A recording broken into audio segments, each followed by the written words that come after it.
Fala pessoal, Lucas Collazo aqui na área. E bom, parece que eu tô no ambiente de praia com esse sol na minha cara, né? Mas não tô numa praia. Mas falaremos sobre algo que é tão leve e simples quanto ir até a praia, que é investir no fundo do Stock Pickers. Tô aqui com a minha conta da XP na mão e eu vou mostrar pra vocês como é que funciona na prática isso. Então, bom, vou acessar aqui a minha conta. Você vai pra sua área logada de cliente do aplicativo.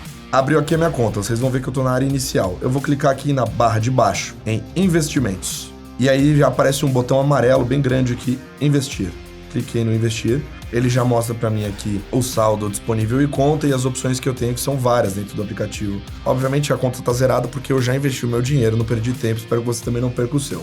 E aí você vai clicar aqui em fundos de investimento do lado esquerdo, onde você acessa todas as opções de fundos que existem hoje listadas na plataforma da XP, mas aí eu vou aqui na lupinha do lado esquerdo, facinho, escrevo Stock Pickers, igual o nome do nosso programa, e você vai encontrar o fundo já aqui, tá? Aí eu clico aqui em investir e ele já abre aqui pra mim, indicando qual o saldo disponível. Eu já investi meu dinheiro no fundo do Stock Pickers, então não tem saldo nesse momento, mas para você que vai ter, você vai e coloca aqui qual é o saldo que você quer adicionar. Então vamos supor, eu vou colocar aqui a aplicação mínima, que é R$100, e eu dou um continuar. Aí ele já pergunta para você quando você quer enviar a ordem, que no caso hoje, ele te dá o resumo da aplicação, você vai continuar, você vai colocar a sua assinatura eletrônica e o investimento está realizado. Em poucos cliques e com certeza mais curto que meu bigode nesse momento. Show me the money.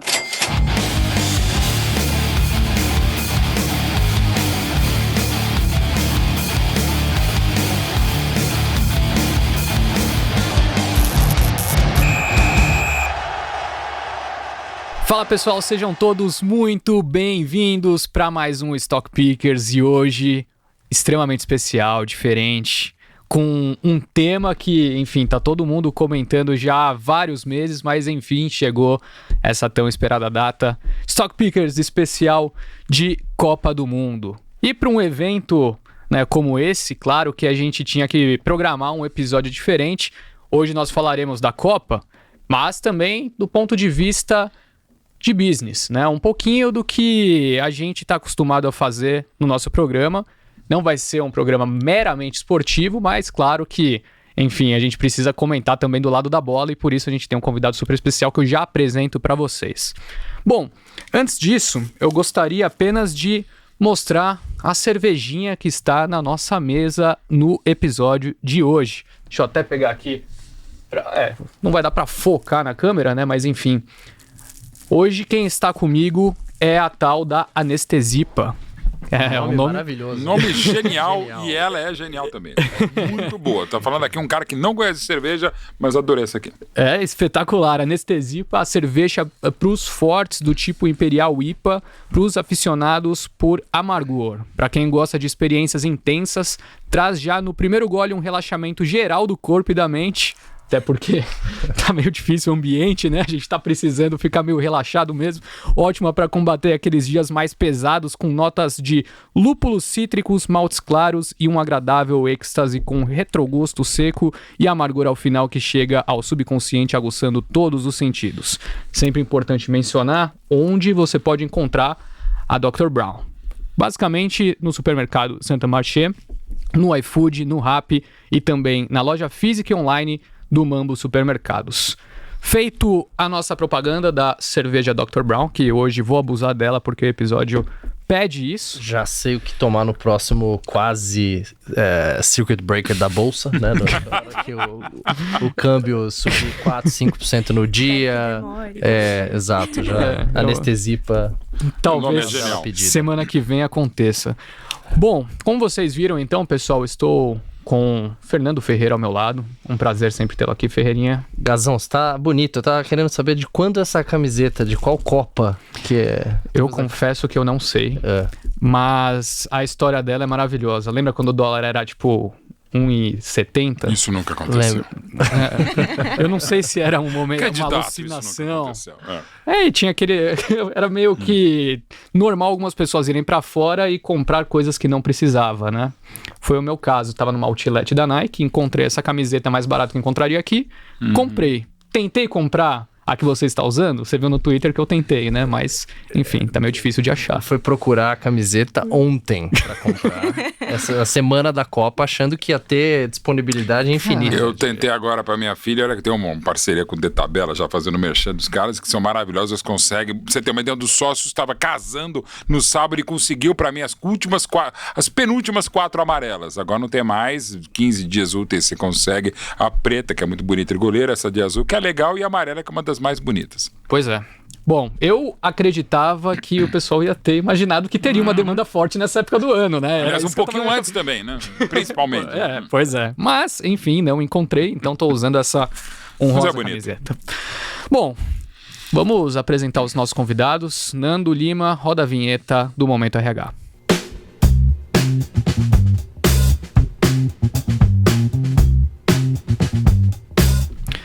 Maravilha, pessoal. Então eu vou começar da esquerda para a direita, porque depois quando a gente for apresentar o da direita, vai levar um bom tempo. Então... É meu idoso. Júlia Aquino, analista quantitativa da XP. Seja muito bem-vinda, é um prazer tê-la aqui. E conta para o pessoal que não te conhece, quem é você no mercado? Fechado. Bom, meu nome é Júlia, trabalho com Ferreira no Research da XP. Sou analista quântica, que basicamente quer dizer que eu uso dados para tirar conclusões, né? Tirar insights do que fazer. Geralmente, pensando em ações, dessa vez a gente tentou aí se aventurar por outras coisas e quis fazer aí um estudo de quem ganharia a Copa do Mundo, um estudo que deu o que falar. Sem spoiler, hein? Pelo amor de Deus. Sem spoiler. Você não estraga o programa. Só no dia 18, 6 da tarde, horário de Brasília. Não, mas aí a gente tentou se aventurar, a gente falou, bom, por que não? Né? Todo mundo gosta de futebol, vamos falar de um assunto que todo mundo gosta, até pra mudar um pouco, né? Deixar as coisas um pouco mais leves. Não melhorou tanto o clima, mas a gente tentou. Faz parte.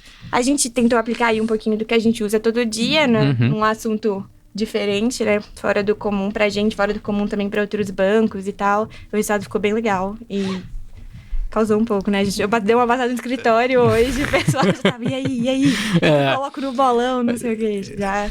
A gente vai mostrar até algumas tabelas ao longo do programa que tem a ver com esse seu estudo. O pessoal vai entender no detalhe exatamente o que você faz no dia a dia e o que você fez nesse relatório específico que causou esse alvoroço. Não é fácil explicar. Até hoje minha mãe não sabe o que eu faço no trabalho.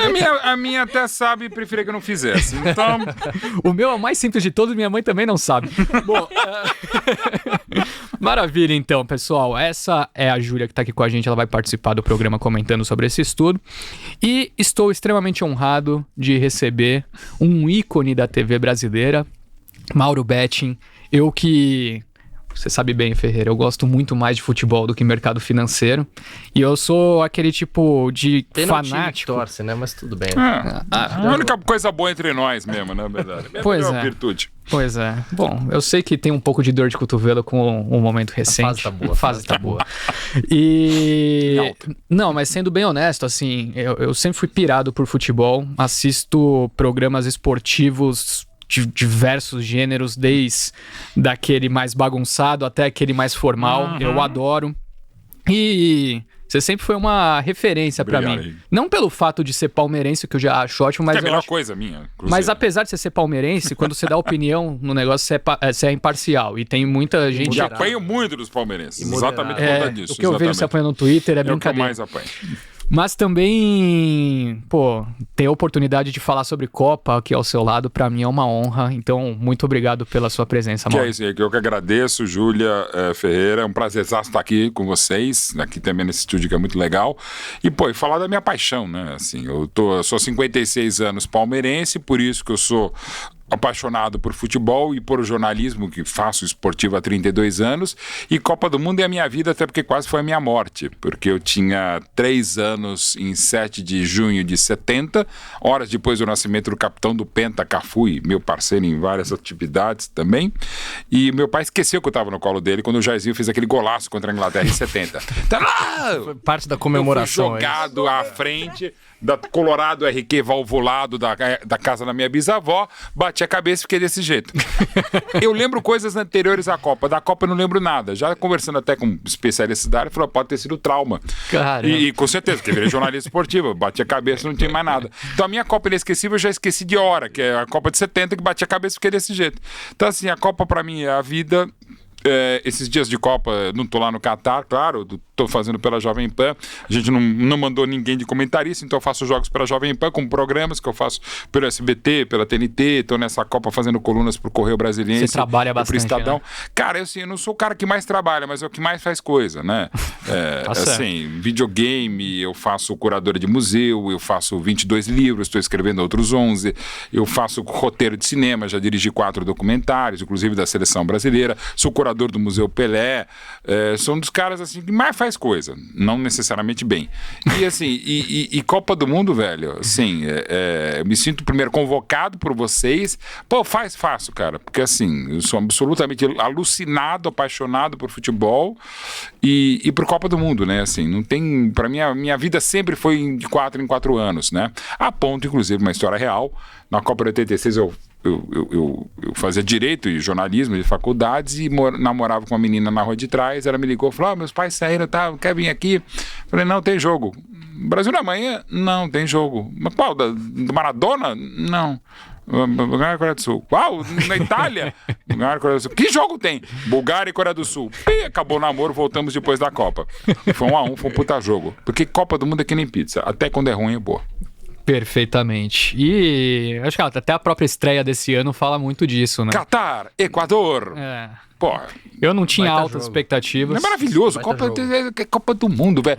Você pensa, 7 da manhã de uma terça-feira, você tá vendo Escócia e Estônia. Não estão as duas na Copa, mas de repente é tanto time na Copa que se você falar, de repente estão. Numa terça-feira, 7 da manhã, cara, isso é maravilhoso. É maravilhoso. Você assistir Escócia, por quê? Porque é Copa do Mundo, cara. Eu sou obrigado a ver, é maravilhoso. Fazia 4 anos e meio que a gente não tinha Além uma, disso, né? maior tempo, maior longevidade. Você mencionou o seu pai, que por sinal o pai dele criou uma das frases mais espetaculares para quem não acompanha o futebol de perto e não é palmeirense. Que, enfim, eu peguei aqui só para não errar nenhuma palavra. Se eu errar também, me E corrija. normalmente eu erro também.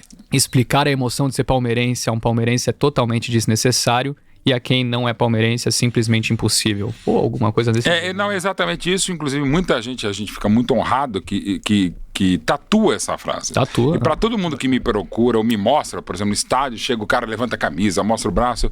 E toda vez eu fico muito emocionado, tiro uma foto e pergunto para todo mundo: vocês não preferiam que a frase fosse um pouquinho mais curta?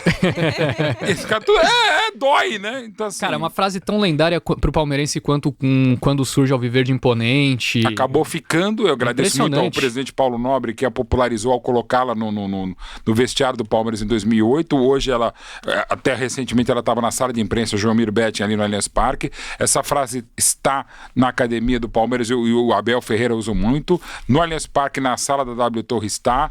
No Museu do Palmeiras está, junto com o troféu Joelmir Betting. No livro do Centenário, Nepotismo, que eu escrevi, está na contracapa.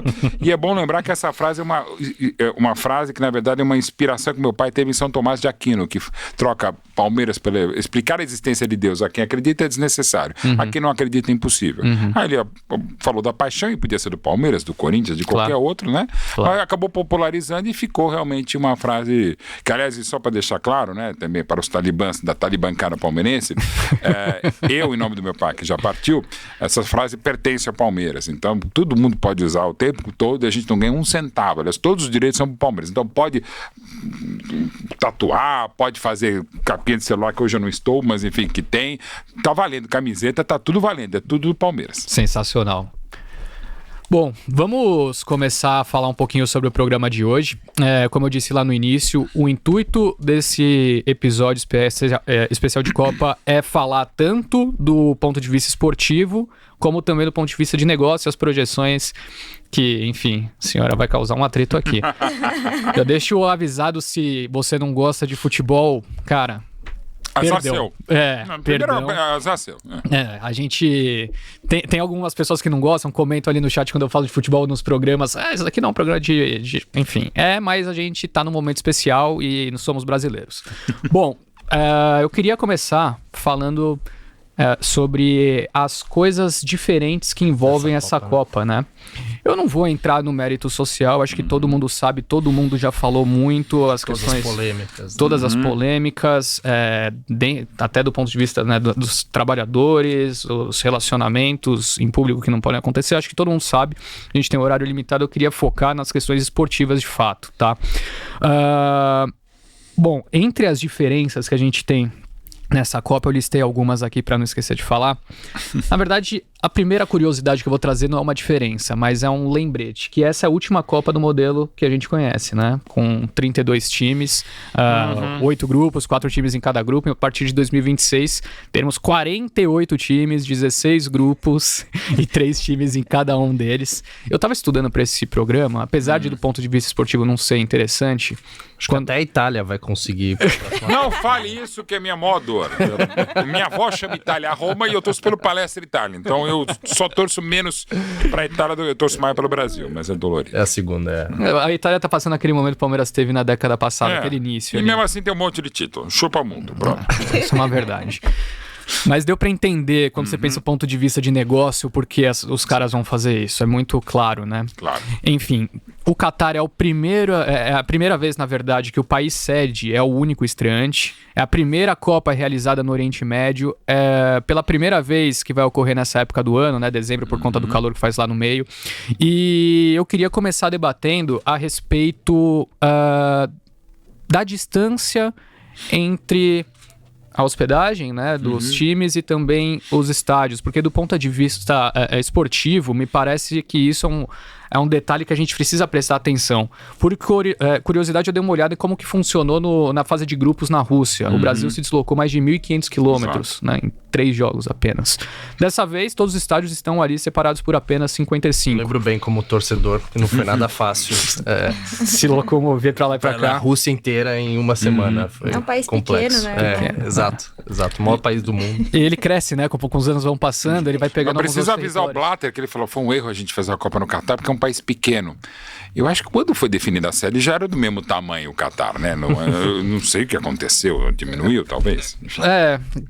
Tem uma série na Netflix que explica um pouco o que explica aconteceu. muito, né? é o que diminuiu ou o que cresceu. Exatamente. Assista depois, tá lá no Netflix, não precisa nem Esquemas saber. da FIFA. Esquemas da FIFA. Já diz tudo. É isso.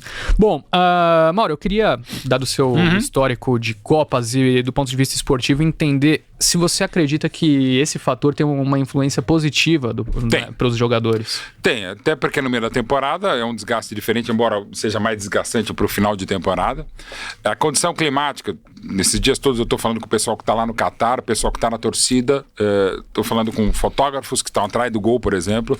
Um deles está levando uma espécie de um agasalho que ele teve que comprar, porque ele fica bem... Alguns dos estados ficam bem atrás de um tonel de ar-condicionado que sai um vento assim, tipo do final da Libertadores, Palmeiras e Flamengo. Então assim, voa tudo tal, então morre de frio. Então, esportivamente não está afetando, como por exemplo, o maior calor que eu passei na minha vida, que foi na final de 94 em Pasadena, Brasil e Estados Unidos, com o jogo começando ao meio-dia para atender os interesses da televisão da Europa. Né? O maior calor da minha vida é ao meio-dia e 120 minutos, por isso que o jogo foi muito ruim. Aquela foi uma Copa, e que teremos agora em 26 com 3 países da América do Norte, o México, Estados Unidos e Canadá, de uma logística terrível. A gente quase teve um voo que eu quase perdi para ir para Detroit, Brasil e Suécia, que era assim 12 minutos de escala, acho que era em Pittsburgh, nem lembro mais, né? E essas coisas, esses perrengues, como foi na Rússia e como foi no próprio Brasil. Eu fiz Brasil, eu fiz Inglaterra e Itália em Manaus, que é um jogo que os jogadores não é que derreteram, eles sublimaram, passaram o estado sólido para o gasoso direto. Depois eu fiz uma Alemanha e Argélia, não exatamente na sequência, mas em Porto Alegre, e minha voz começou a falhar porque eu pegava um baita calor em Manaus e um baita frio em Porto Alegre, e fora as distâncias, as dificuldades de locomoção.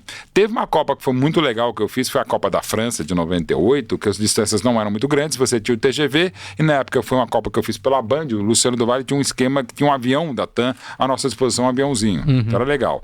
Essa Copa é legal porque todo mundo, torcida, que é mais importante, atleta, que é tão importante, imprensa que se dane, vai dormir o tempo inteiro no mesmo lugar. Porque esses deslocamentos são menores. Então isso ajuda, evidentemente. Mauro, acho que só pegando um pouco desses bastidores de Copa, né? Eu queria entender, assim, como é que foi cobrir aquela final da Copa de 98, né? Assim, o que se conversava nos bastidores. Uma vergonha nossa antes, também, né? Depois, enfim, o que aconteceu? Até porque, assim, a gente tava... aquela coisa já, cobertura massiva, né? É a primeira Copa para valer de internet, né? 94 a gente, me lembro, mandava colunas para a Folha da Tarde, para o Grupo Folha de São Paulo, por um negócio chamado Infonet, que era quase como a internet, mas ainda não era. Em 98 você já tinha, então você já tinha um negócio, que legal, tal. O celular em 94 já tinha alguma coisa, em 98 já estava estipulado, todo mundo tinha seu celular, tal, ou quase todo mundo. E pô, ninguém estava no Oswald de La Ferrière, onde estava a concentração da seleção brasileira, para contar os jogadores. Os 22, tá faltando só o Ronaldo. Então foi uma pisada de bola tremenda. O que aconteceu lá, até onde a gente sabe, né, já ouvindo várias vezes, inclusive o próprio Ronaldo, assim, ele teve uma convulsão 7 horas antes da final da Copa. Se tivesse tido uma convulsão, eu não teria ido trabalhar naquele dia. Sim. Então é discutível por que ele foi para campo. Eu sei que os médicos o liberaram e tal, mas aquela coisa do Gunther Schwirzer, né, da Central Globo, teve esquema, não teve porra nenhuma. Teve uma lamentável infelicidade e o que aconteceu? E ele tomou uma pancada durante o jogo também super forte. Uma trombada com o Batista, que o capitão Cafu saiu correndo, pronto, agora ele morreu. E claro que o time foi afetado, mas do Ronaldo pro Cafu, para todo mundo falar, a França foi muito melhor. Aliás, a gente tem uma jactância, uma prepotência, uma arrogância brasileira muito grande, né, no campo do futebol sobretudo, que é assim, ganhamos 5 Copas e perdemos 16, não é que os outros ganharam, a gente que perde. Então assim, não, tem que ter alguma coisa pro Brasil levar uma tunda de 3-0, como levaria em 14 no Mineiraço o 7-1. Não, cara, os caras foram melhores. Zidane praticamente nunca tinha feito um gol de cabeça na vida, fez 2. E nem tava jogando a grande Copa, que depois jogaria em 2006, acabando com a gente em Frankfurt. Então assim, foi uma série de coisas, Feira, que deram errado, para depois dar muito certo em 2002, né? Tem um documentário legal sobre o Ronaldo, e é um filme da Disney que eu não iria ao cinema. A história do Ronaldo em 2002, eu brinco muito isso com ele até em eventos. Eu falo, cara, não ia ver. É muito água com açúcar. Pô, você fica 2 anos com o joelho estourado, os caras falam que você não vai andar, aí você volta, faz 8 gols, é penta, o Brasil 100%. Depois da bagunça que foi aquela preparação da CBF, 18 jogos, 4 treinadores, 104 jogadores, quase não se classifica e vai lá e passa o rodo. Então, assim, é dessas coisas. Filme, você falaria que é inverossímil. Inverossímil. Por isso que isso acontecer. Qualquer que seja o teu trabalho, Júlio, esse respeito, fica tranquilo. E eu te falo por 32 anos de experiência. Se acontece alguma coisa que a gente previu, nossa, hein? Você sabe das coisas. Se não acontece, é culpa do futebol. A coisa mais fácil do mundo é fazer o que eu faço. A gente fala pataquada que fogo, se der certo, pô, legal, você conhece. Gênio. Pô, nenhuma. E se não acontece, pô, é futebol. Quem eu podia imaginar que a Argentina fosse perder para a Arábia Saudita? Pois é. E até pra quem quiser recordar como foi essa Copa de 2002, também tem um filme, né, no Netflix novo que surgiu, sei lá, nas últimas semanas, que é bem interessante. Filmado pela câmera do Belletti, né? Pois é, tem uma parte ali que é a câmera do Belletti. Belletti, por sinal, eu comecei a recordar várias coisas dessa Copa, né? Tem uma história super interessante também, que ele era o único que não tinha entrado ainda em campo, né? E o Felipão, pra fazer ele jogar, coloca ele de volante no lugar do... Não lembro se foi o Emerson que saiu. Sim, o Emerson tinha saído antes, acho que era do cara do Kleberson. E o próprio Belletti, aliás, tem palestras muito legais dele, que assim, ele fez um gol pelo Barcelona. Um gol da Champions League, da virada contra o Arsenal em Paris antes da Copa de 2006. Então, é isso demais, cara. Como é que você vai prever isso, os odds? Mais que você estude, é legal, fundamental estudar, ainda mais nesse país, né? E no caso do futebol, nascemos sabendo, não é bem assim, né? Mesmo nas conquistas e cada vez mais, é você saber que tem esse imponderável. A gente tá aqui falando de Copa do Mundo e não da World Series do beisebol, que também, falando de prepotência, World Series, só eles jogam e é World Series, mas tudo bem. NBA, que é um espetáculo de gestão, de marketing, de tudo e tal, mas, cara, de boa, o melhor no basquete ganha. É isso. Esse imponderável. No voleibol também. Não existe. No beisebol eles são mais geniais ainda. Porque o beisebol nem ele sabe qual é a regra do jogo.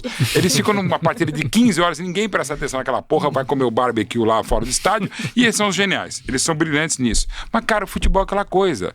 É os países que, né, tem um estúdio recente que o país que mais gosta de futebol é a Indonésia, né? O torcedor. mesmo? Cara, e a gente pensa, Indonésia, legal, né? Tá. A Indonésia jogou uma Copa em 38. Eu tava na faculdade em 38, eu não lembro da Indonésia na Copa da França e tal. Cara, os caras que mais amam teoricamente, ou na prática, por isso tudo, nunca jogaram Copa do Mundo. E tem sido demais, cara. O futebol não tem coisa melhor. É a melhor imperfeição criada pelo homem. Mas quais são as características que você acha que definem um vencedor de uma Copa? Porque assim, tem que ter elenco. Tem que ter elenco, tem que ter time, tem que ter futebol. Sabe o funcionário do mesmo McDonald's? Também, sabe o funcionário do mesmo McDonald's, como é que era antigamente? Que você tava lá e pagava o seu lanche e tinha uma foto do cara. Eu sempre procurava e o cara nunca tava lá. É verdade. O prêmio era esse, ele nunca estava lá. Mas tudo bem. Ele não existia, mas tudo bem. Tava de férias, ganhava de prêmio e tal, mas enfim. O Brasil em 2002, apesar do Ronaldo, o Rivaldo, o Marcão atrás, o Ronaldinho Gaúcho, que seria o melhor do mundo, o Kaká, que depois seria o melhor do mundo em 2007, o Brasil jogou bem aquele mês. A Itália de 82, de outubro de 81 a novembro de 83, a Itália ganhou 4 jogos. Os 4 jogos que precisava ganhar na Copa da Espanha. A Argentina agora, que perdeu para a Arábia Saudita, ficou 36 jogos sem perder. Ficou 24 partidas sem tomar 2 gols. Tomou exatamente o jogo da Arábia Saudita. Dominou vai entender. Dominou completamente. Teve 2 gols anulados, tinha o Messi e os caras acertaram. Gente, isso que é demais. Por mais que você estude, tem que estudar. Por mais que você dê os odds, dê as probabilidades, é um erro de VAR. Então assim, a Copa do Mundo é meio como funcionário do mesmo McDonald's. Você pode ser um puta funcionário, pode virar o CEO da empresa. Mas de repente é o teu mês, cara. Então foi o Brasil de 2002, foi a Itália de 82 e o Brasil também em 82. Naquele mês eu acho que o Brasil não ia ganhar. Se ainda tivesse jogando aquela partida do Sarriá, a Itália faria um gol à frente, o Paulo Rossi, lamentavelmente morto, ainda estaria fazendo gol morto, né? E acontece. E aí quando você tem um puta time como o de 70, ficou 122 dias se preparando, com gênios como o Pelé e mais um monte de gente, aí dá muito certo.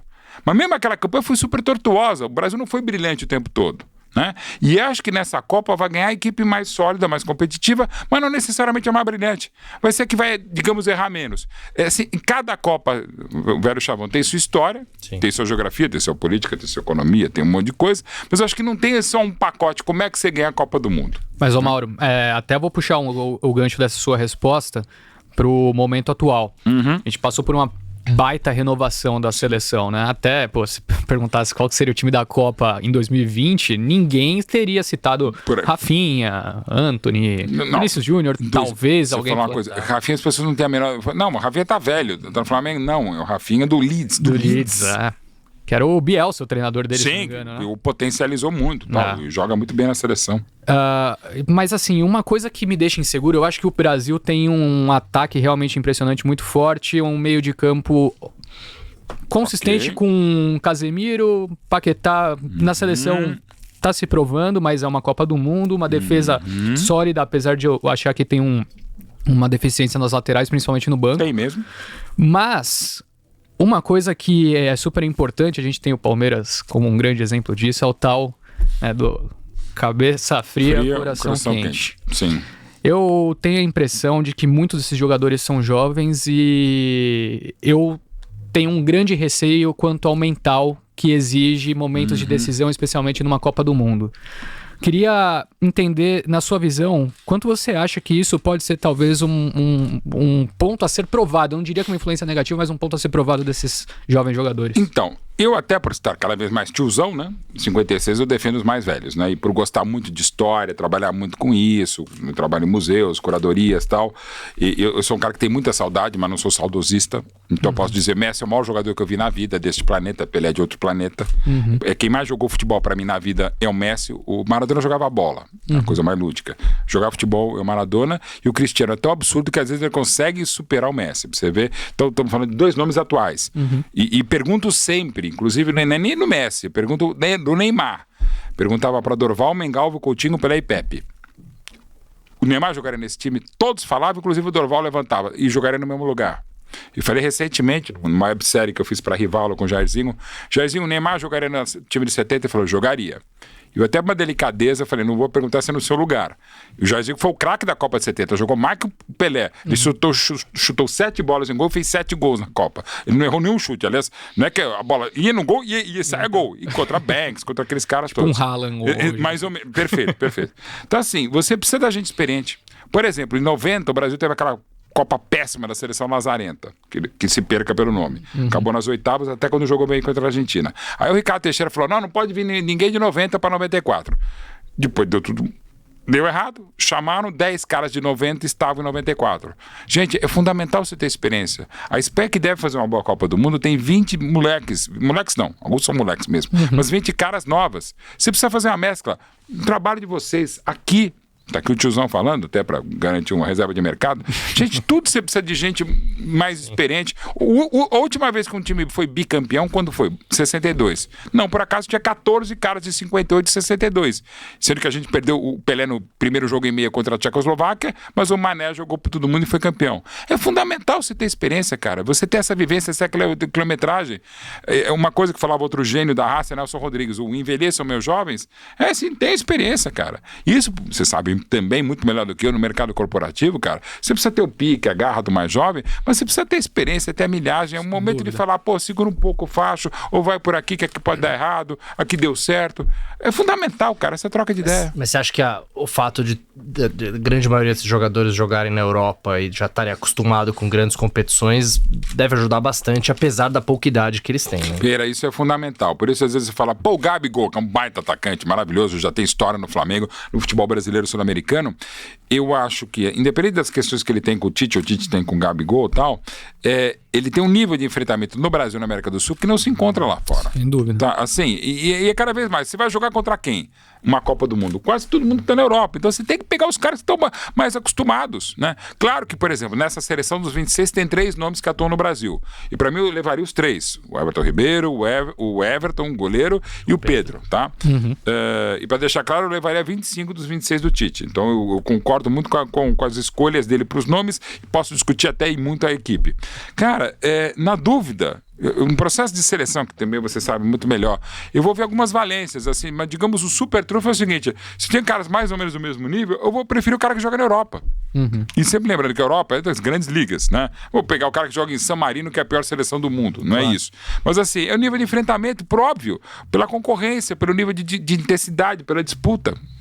Isso pesa, sim. Só que um ponto que é interessante dessa equipe, que, bom, muitos jogadores passaram a fazer parte desse time titular e aqueles que também entram no segundo tempo recentemente, mas mesmo que eles não tivessem entrado coisa de 2 anos atrás, e sim logo depois da Copa de 2018, eles também não teriam enfrentado como equipe uma seleção europeia. Se não me engano, teve um jogo só. Contra a República Tcheca. 3-1 no dia 26 de março de 2019, de lá pra cá pegou alguns times de fora, um Qatar da vida, mas a maioria foi aqui na América do Sul, e o nível de enfrentamento é diferente, né? Assim, se você tirar a Argentina e Uruguai, as outras seleções, tem maioria de jogadores que jogam no máximo Libertadores, né? E olha lá. Outra exceção.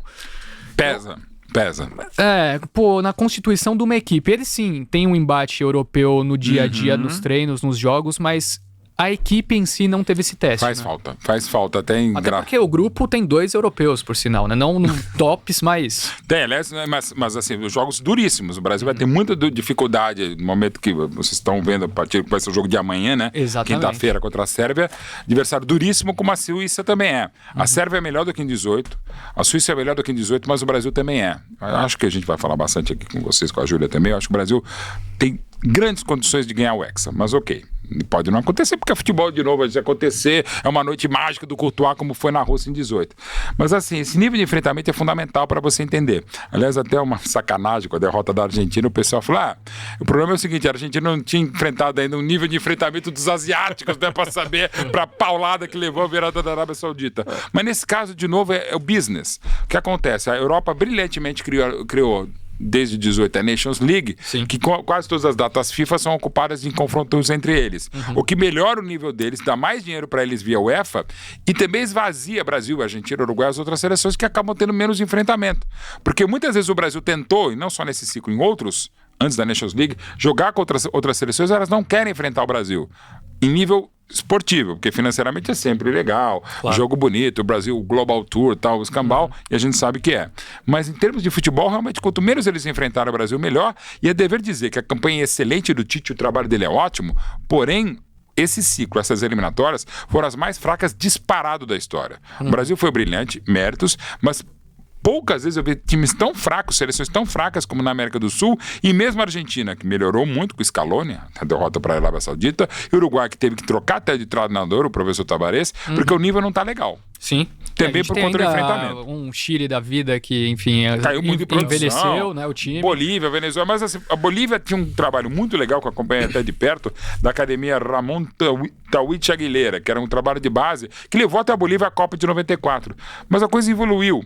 A Venezuela deixou de ser tão Venezuela na virada do século, mas até pelos terríveis problemas sociais, econômicos, também não consegue. A própria Colômbia. Colômbia envelheceu caiu, o também Equador time. melhorou, tá? Mas também por trabalhos pontuais do Independiente del Valle, que é um trabalho bárbaro e que mostra que você fazendo minimamente, de novo, aí pegando o exemplo corporativo que você sabe melhor do que eu, você organizando minimamente, planejando minimamente, investindo em mão de obra, aquele Miguel Ramírez, que foi fundamental para o Independiente del Valle, mas não foi feliz no Internacional, é um cara que foi recrutado da Espanha e trabalhava na base do Catar, inclusive.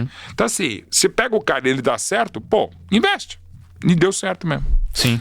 Carequinha, né? Ele foi ventilado. Que, aliás, eu queria no Palmeiras. O Palmeiras foi até lá, não acertou. Graças aí o Palmeiras a Deus. tentou o Reis e aí com a quinta opção Amém, do Abel Senhor. Ferreira. E de novo, é futebol, cara. Coisa. Tá, vai, Abel. E agora não saia. Tite, não é o Abel que vai substituí-lo. Meu medo é a seleção de Portugal. Eu pode ir pra Portugal.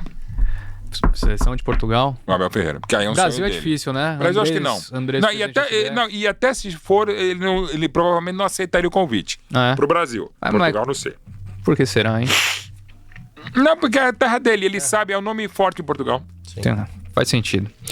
Bom, vamos só pegar mais alguns assuntos aqui de Copa e a gente começa a entrar na parte de business, análise, para puxar a Júlia também na discussão.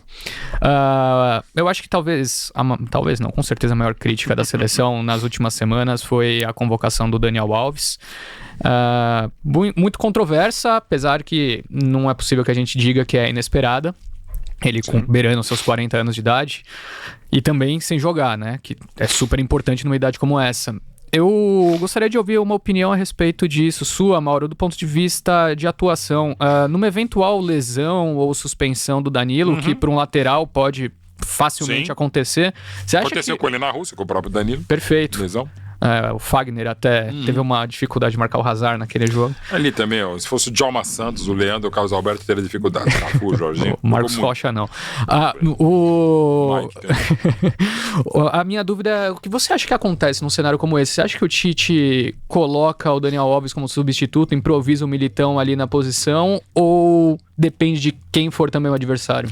Depende de quem vai ser o adversário, depende de quando vier a acontecer. Se for agora, espero que não seja contra a Sérvia, ou depois contra a Suíça ou Camarões, ainda é um Militão que tem mais ritmo de jogo. E ele não é nenhum improviso, ele já jogou o Militão como lateral direito. Então não seria um problema. Inclusive jogou no amistoso contra a Gana, né? Aqueles 3-0, o penúltimo amistoso. O Daniel ainda não está pronto, só que ele não vem de lesão. Ele sempre foi um atleta exemplar. Ele não joga assim desde 23 de setembro. Ele jogou 12 partidas e não jogou tão mal, mas também não foi um horror pelo Pumas. Eu vi, hoje você tem condição de ver no celular esses jogos. Não vi todos, mas vi. Ele tem um acompanhamento da comissão técnica e da comissão técnica do Barcelona B. Os números dele continuam espetaculares para a idade dele. Ideal para a Copa? Não é. Mas é uma posição que eu costumo dizer anecúmena no futebol mundial, ou seja, é um deserto. Uma lateral direita, mais do que a esquerda, é um problema sério. Se bobeasse, podia mudar a regra do jogo, ter 10 jogadores e corta o lateral, porque há muito tempo não tem no mundo. Né? O melhor Alexander Arnold, que nem titular é na Inglaterra. O João Cancelo joga bem, mas joga do outro lado. No City, pode jogar e deve jogar em Portugal pela direita. Que joga lateral esquerda. Né? Exato, é ótimo. Então é uma posição complexa. E eu entendo, e eu teria convocado o Daniel Alves, porque não vejo no ciclo nenhum jogador confiável. E para a ideia tática do Tite, que é um lateral que constrói, que arma o jogo, porque na direita você tem espetado o Rafinha ou o Antony ou o Rodrigo, pela ideia de jogo, que também nesse caso concordo com o Tite. Para esse cara construir o jogo é o Daniel Alves. E outra coisa que vai além é o seguinte, de novo, exemplos. O Daniel Alves é o CPF mais vencedor da história do futebol mundial. Nem o Pelé tem tantos títulos como ele. Claro que está longe do ideal, é óbvio, mas está longe do ideal qualquer outro nome que a gente chamasse. Você falou Marcos Rocha, Rodinei, o Gilberto, o Emerson Royal, ninguém está nesse nível, tá? E como tem 26 jogadores também pela primeira vez, você pode compor e esperar um pouquinho. E o Daniel é um cara que se cuida muito bem, ele teve a dor de não disputar a Copa de 18 por lesão. Em 14 ele perdeu a titularidade, para sorte dele, porque ele era reserva no 7-1, mas ele não jogou bem. Em 2010 ele era reserva do Maicon e só assumiu a titularidade contra a Costa do Marfim, quando o Elano se machucou e tal. Então ele não tem histórico de Copas do nível absurdo que ele tem como atleta de clube, sobretudo no Barcelona. E é um cara que inspira, é no café da manhã, é na resenha da noite, de repente o pessoal tá muito no TikTok, que ele também está, ele chama, é um cara muito querido, muito respeitado lá dentro. Então é uma liderança positiva que também vocês entendem no dia a dia, em empresas, como é fundamental. Então é um cara que eu entendo. Tá? É o Até maior porque vencedor da história do futebol, não tem outro jogador que ganhou tantos títulos, Pelé, Messi e tal, não tem outro. E ele tá querendo muito esse título, como ele quis, e também participou da campanha da segunda medalha olímpica do Brasil ano passado no Japão, em Tóquio. Então assim, é um cara que agrega. E outra coisa, ele é reserva. Se bobear, nem minutagem ele vai ter. Você falou do Pelé, de repente nem joga. Né?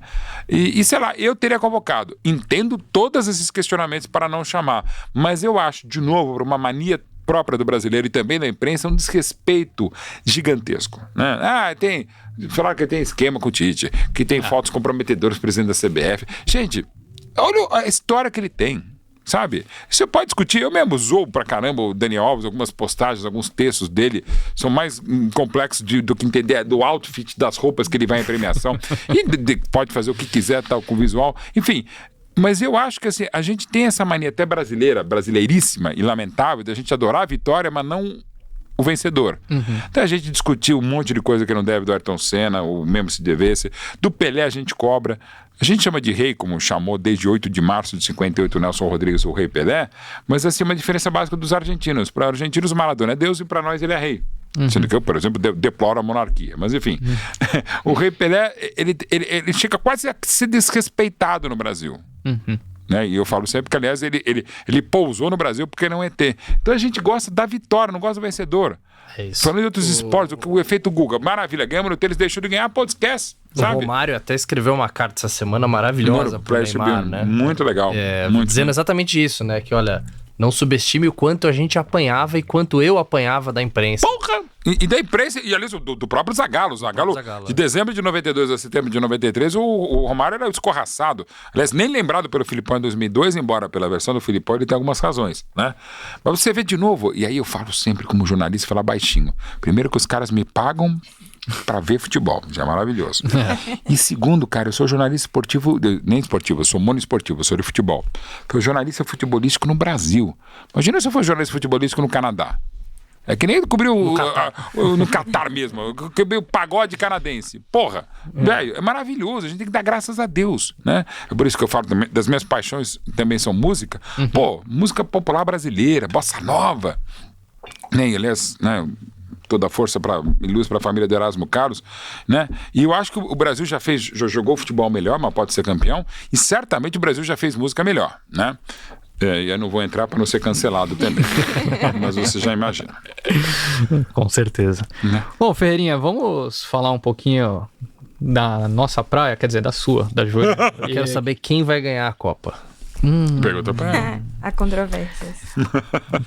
Foi um belo de um gancho. Bom, caso você não tenha acompanhado, cara, a audiência que está assistindo agora, o time de análise do Ferreira lá da XP soltou um relatório falando sobre a Copa do Mundo em diferentes pontos de vista, né? Tem até questões ESG, que eu vi lá, a pegada de carbono da Copa. Falei, caramba, não tinha nem pensado nisso.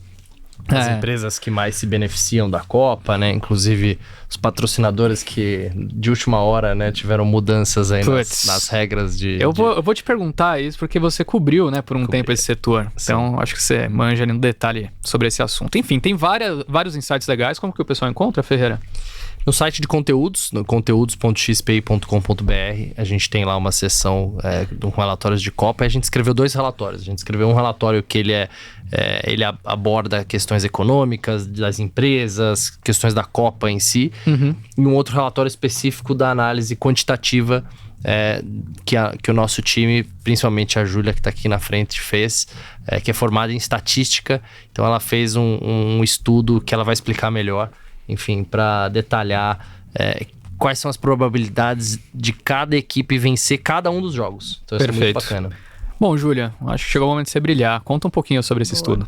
Então, o que a gente fez, né? Pensando, cara, quero descobrir qual time vai ganhar a Copa, porque é interessante pra gente é brasileiro, todo mundo gosta de futebol. Não e só porque brasileiro. dá pra apostar nisso bastante também hoje. Cada vez mais dá pra hoje betar. Ainda tem isso.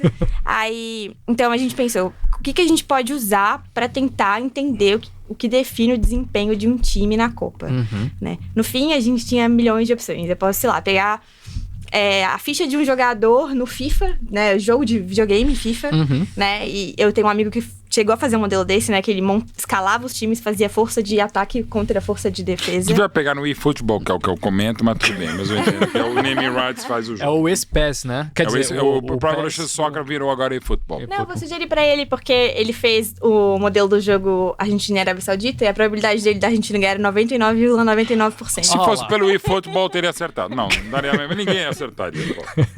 Não, mas a nossa foi um pouco melhor. Mas...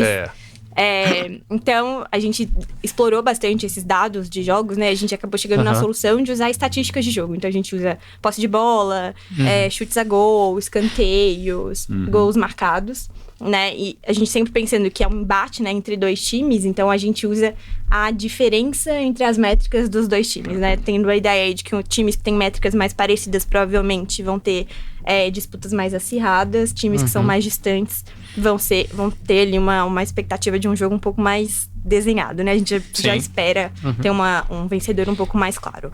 Então, a gente traz ranking da FIFA, essas estatísticas de jogo.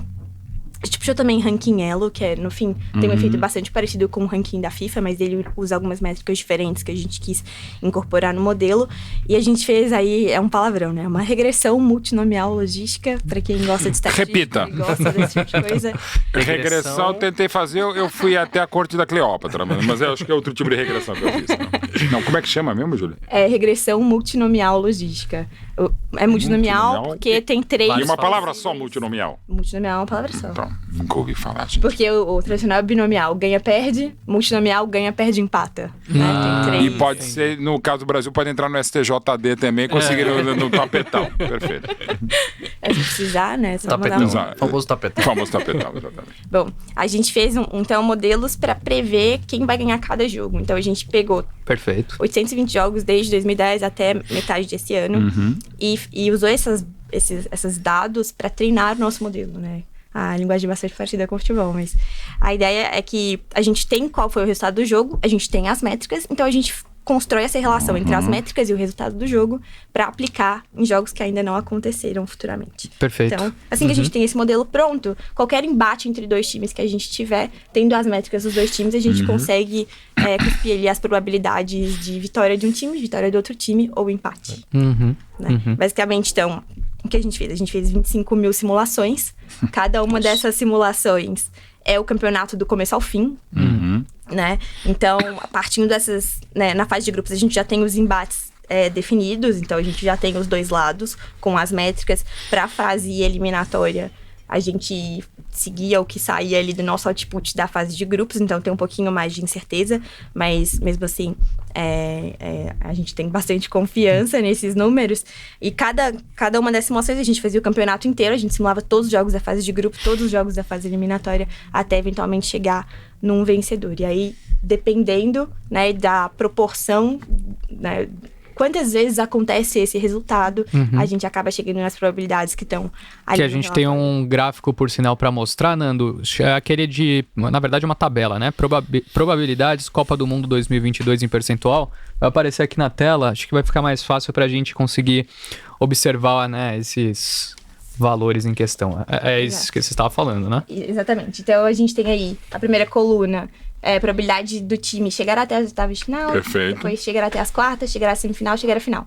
As probabilidades vão diminuindo, né? Porque vai ficando mais difícil, né? E uma depende da anterior, então elas realmente vão diminuindo à medida que o tempo vai passando. E aí, pro campeão, a gente mudou um pouquinho, né? No lugar de fazer passar por todas as fases e ser campeão, a gente fez pegando só simulações de jogos de final. Qual é a proporção de jogos de final que esses times ganhariam? Né? E posso fazer a Se chegar provocação? na final, quem Se tem chegar exatamente. na final, qual é a probabilidade? Olha como é maravilhoso esse estúdio, primeiro. É seríssimo mesmo. Parabéns. É um trabalho muito complicado, complexo, por óbvio. Não precisaria nem dizer. Difícil pra caramba. Mas olha que demais que é o futebol. Maior chance de ser campeão na final. Aliás, campeão, se for finalista, a maior chance de ser campeão é da Argentina, certo? Brasil. Do Brasil. É, Não, Brasil chegar dá na 63, final. está na ordem. Se Tá, chegar na perdão, final. 63, Essa tá, tá na chegar a ordem. 60. Mas de chegar à final, o Brasil acho que é só a sexta maior, a quinta ou sexta Exato. maior chance. Exato. Então, qual que é a menor chance de alguém ser campeão? Dá uma olhada. Arábia Saudita. Quanto foi o jogo Argentina-Arábia Saudita na primeira rodada? Pois é. Cara, é demais isso. E outra coisa, a Espanha ganhou em 2010 perdendo o primeiro jogo para a Suíça. E a Suíça era bem melhor do que a Arábia Saudita. E a Espanha não era, me parece, tão boa quanto essa Argentina, por até a Argentina não ganhar. Sim. Na Copa de 90, a Argentina perde por 1-0 de Camarões e vai até a final, com Maradona. Em 82, a Alemanha perde para a Argélia, que era muito boa seleção, por 2-1. E a Argélia não passa nem de fase, a Alemanha vai até a final, até porque era campeã da Europa, era a Alemanha. Cara, isso é demais. Sim, esses números, assim, agora falando como palpiteiro de futebol, concordo muito. Eu também acho que o Brasil vai fazer a final. Tá? E pra mim, eu acho que eles ainda vão se pegar na semifinal, então é Brasil e Argentina, tá? Sim. Pra mim, eu acho até que a França iria mais, tal, mas o que, de novo, é palpite e tal. Cara, é a coisa mais maravilhosa e maluca. É o que prova que, gente, qualquer modelo, por mais correto e bem estudado e bem feito como esse, e é bem feito, é sujeito à maravilha do futebol, cara. Do futebol, sem dúvida. Qual era a probabilidade da Arábia Saudita ganhar da Argentina? A gente tem as probabilidades por jogo da fase de grupos, né? Então, a probabilidade da Argentina ganhar da Arábia Saudita era 84%. De ser um empate, era 7 e pouco. E da Arábia Saudita ganhar era 7 e pouco também, né? Aí eu arredondei os números, não só não sei, mas na conta soma. Mas é muito legal a gente pensar que, tipo assim, cara, a probabilidade é baixa, mas sempre pode acontecer. Exato. Claro. Né? Então, ainda que a gente falasse igual no modelo do meu amigo lá, que deu 99,99, tava um pouco viesado. não é 100. Não é 100, ainda tem um resquício ali do que pode acontecer. E é justamente o que a gente vê acontecendo no futebol, né? O que é legal de falar, a gente fazendo as simulações, a final mais frequente foi a Argentina e França. Tá. Uma final que dependeria aí da posição dos times, né? Na fase de grupos, exatamente. Mas foi a mais frequente, com a Argentina ganhando 55% desses embates. Uma final muito curiosa que a gente chegou nas simulações foi Canadá e Dinamarca. Dinamarca, eu acho que tem bola. Ou tinha meu palpite para o final, digamos, alternativa. Se o Canadá tivesse Agora, 11 Afonso Davis, talvez o daria Canadá realmente... Mas um detalhe aqui que eu tô achando interessante é esse percentual da Holanda na final. Tá beirando ali os 30%. É bastante alto, né? A gente foi dar uma olhada por que a Holanda tá tão bem no nosso, ainda mais porque a gente fez esse estudo aqui com as nossas probabilidades e no fim a gente foi bater com as probabilidades de sites de apostas, né? A gente pegou 3 sites diferentes, pegou as odds lá e transformou em probabilidade para fazer uma comparação. A Holanda não é um time bem cotado no site de apostas para ganhar a Copa. E no nosso aqui vem super forte, né? Porque as métricas que a gente usa de chutes a gol, chutes fora do gol, escanteio, a Holanda vem ganhando, fazendo muito gol ultimamente, né? É um momento bom do Barral, sim. Sem dúvida. Então, no fim, essas métricas pesaram bastante, né? No nosso modelo e acabam puxando esse número aí da Holanda para cima quando a gente joga ali no modelo. Outro ponto interessante é quando a gente olha todas as Copas, se você for olhar pelos sites de aposta, a Inglaterra sempre é uma das favoritas. Porque também é um país sede dos betting, né? Eu posso falar como betting também, que evidentemente é da família e tal. Aliás, gente, eu não tenho um site de aposta, eu faço parceria, já fiz propaganda de outro e tal, mas não é meu, nenhum deles foi. Aliás, se fosse, eu não seria jornalista esportivo, né? História bem de vida. Mas é isso, você tem um fator ali de viés, né? Sim. De onde vem as apostas, muito grande, que sempre colocam a Inglaterra. Mas se bem que esse time da Inglaterra tá... Não, é a melhor geração desde 66. E outra coisa, meu top of mind, né? Você não sabe quem aposta, vou apostar no Brasil. E é natural que seja, né? Sim. É tipo assim, por exemplo, você vai no Oscar, né? Melhor atriz, Meryl Streep. Não, mas esse filme, o máximo que ela fez esse ano, ela fez um filme de Com Quem Será para um sobrinho dela. Com Quem Será? Tá valendo, é Meryl Streep. É top of mind. Não tem jeito. Mas a gente, né, achou interessante trazer também essas odds de aposta, porque é uma aposta, né? É um chute convicto que você dá, né? Porque você tá pondo dinheiro no nome. Você não vai, tipo, colocar seu dinheiro... Não, eu ia falar, sei lá, na Arábia Saudita, que é a última, mas agora talvez. Querendo ou não, representa a média das opiniões de quem... E se a pessoa aposta, assim, claro, tem muita gente que aposta pelo jogo, mas tem muita gente que é viciada e assiste muito jogo. E é profissional. Os traders, por exemplo, eu participo até de cursos de eventos desse, eu converso muito com eles, até um meu parceiro mesmo, Ricardo, é como, inclusive, eles têm que ter um poker face mesmo, porque é na hora, tem vários odds e é muito estudo estudo, e outra coisa, sensibilidade, né? E aí eu volto para me detonar e aos coleguinhas também. Bolão de família, posso dizer, o meu lá em casa eu sou o último colocado. Gente, mesmo. Você conhece algum jornalista esportivo que tenha ganhado na loteria? ou agora, no mesmo bolão de firma, então, cara, não é. Isso que é maravilhoso no futebol. A gente estuda e é um chute do Aldo Ossari, o cara chuta o gol do Belletti em 2006. É assim, mas de novo, estudos como esses são fundamentais e eu falo por mim, até porque eu sou um cara que há muito tempo trabalho com dados e estatísticas, não os torturo.